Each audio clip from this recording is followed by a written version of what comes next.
एक बार 4 चोर चोरी करते करते तुलसीदास जी के आश्रम में पहुंच गए। झोपड़े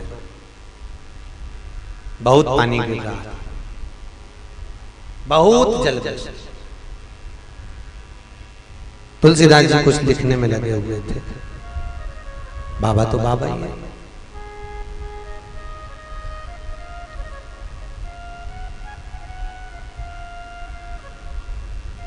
तुलसीदास बाबा तो तुलसीदास ही है। उनका तो मन राम में सदा ही लगा हुआ है। और जब भी कुछ कर्म करते हैं कुछ होशियारी से ही करते हैं।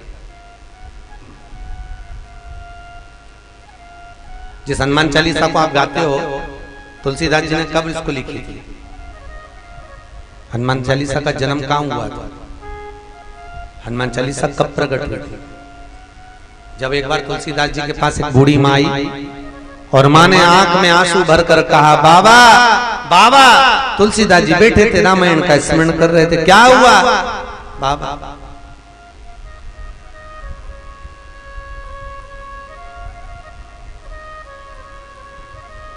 जैसे तुलसीदास जी पूछ रहे हुआ क्या, बोल तो सही।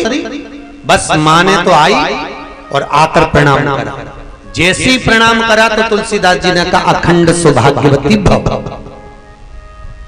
अच्छा, नारी अगर चरण छुएगी संत गुरु के तो आशीर्वाद अखंड। अब तो और तेज रोने लगी, अरे महाराज जी तुमने ऐसा आशीर्वाद दे दिया अखंड सौभाग्यवती होने का। मेरा पति तो मरा हुआ पड़ा हुआ है, 2 घंटे हो गए उसको मरे हुए, वो पड़ा वहां पर बॉडी पड़ी है, उसको उठाने के लिए तो आप आप आशीर्वाद दे रहा अखंड सौभाग्यवती होने का। तुलसीदास जी ने मन में सोचा, काका लफड़ा हो गया। आशीर्वाद निकल गया अखंड सौभाग्य होने का, और ये के लिए पति मरा हुआ पड़ा है। तो चिंता मत कर, जा तेरे पति के पास जा। मैंने राम पोथी का स्मरण कर कर राम कथा पढ़ते पढ़ते तुझे वर दिया है, वचन देता हूं कि तेरा पति जिंदा हो जाएगा, जा। और वो जब दौड़ कर गई, जाकर देखा तो पति जीवित हो गया। अब तुलसीदास जी का चमत्कार अकबर तक पहुंच गया। अब जैसे अकबर को मालूम पड़ा कि तुलसीदास जी ऐसा चमत्कार करते हैं कि मरे हुए को जिंदा कर देते हैं, तो तुलसीदास जी को अकबर ने बुलवाया। तुलसीदास इधर आओ। आए, हाथ में करताल थी, भगवत नाम का जाप कर रहे थे, राम राम जप रहे थे। बाजू में रामचरितमानस। तुलसीदास क्या है तुम्हारे हाथ में? तुलसीदास जी बोले, राम पोथी। ले लो इनसे। राम पोथी ले लिया। करताल ले लो, ले लिया। तुलसीदास, हमने सुना है तुम बहुत चमत्कार करते हो, हमको कोई चमत्कार दिखाओ। अकबर तेरा सिंहासन पर चढ़, हमें कोई चमत्कार दिखा।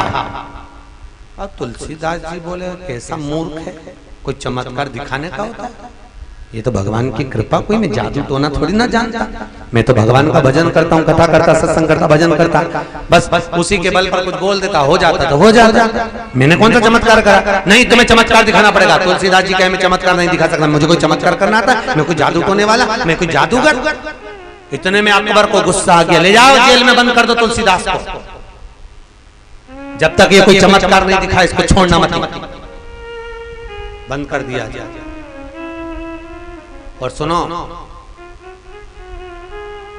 ठीक 22वें दिन तुलसीदास को मृत्यु दंड दिया जाएगा, पटक दंड। तुलसीदास जी जेल के अंदर, पोथी भी नहीं, पुराण भी नहीं। तुलसीदास जी मन में सोचे, भगवान क्या करूं, ये पगला अकबर ऐसा पीछे पड़ा, इसको चमत्कार दिखाना मैं करूं तो करूं क्या? उसी जेल में, उसी कैद में तुलसीदास जी ने रामचरितमानस का आनंद करते हुए हनुमान चालीसा की रचना कर दी। श्री गुरु चरण सरोज रज निज मन मुकुर सुधार, बरनउँ रघुबर विमल जसु जो दायक फल। तुलसीदास जी ने रामचरितमानस की रचना उसी जेल के अंदर कर दी। और जैसे जैसे तुलसीदास रामचरितमानस के अनुसार उस हनुमान चालीसा का वर्णन करते चले जाते, अकबर के राज्य में बंदर बढ़ते चले जाते। देवबंदर, देवबंदर, ये तो रामायण है।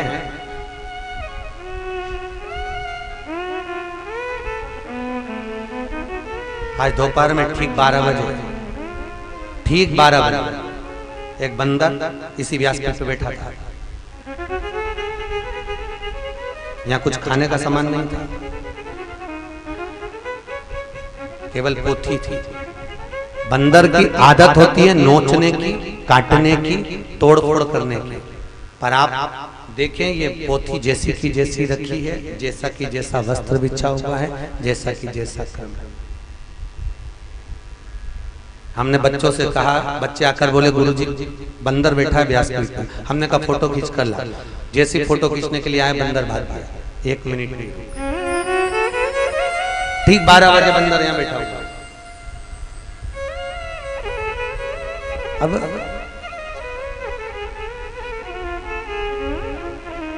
जहां राम है वहां हनुमान है, जहां रामायण है वहां कहीं ना कहीं किसी ना किसी रूप में मेरा हनुमान बैठकर कथा सुन रहा है।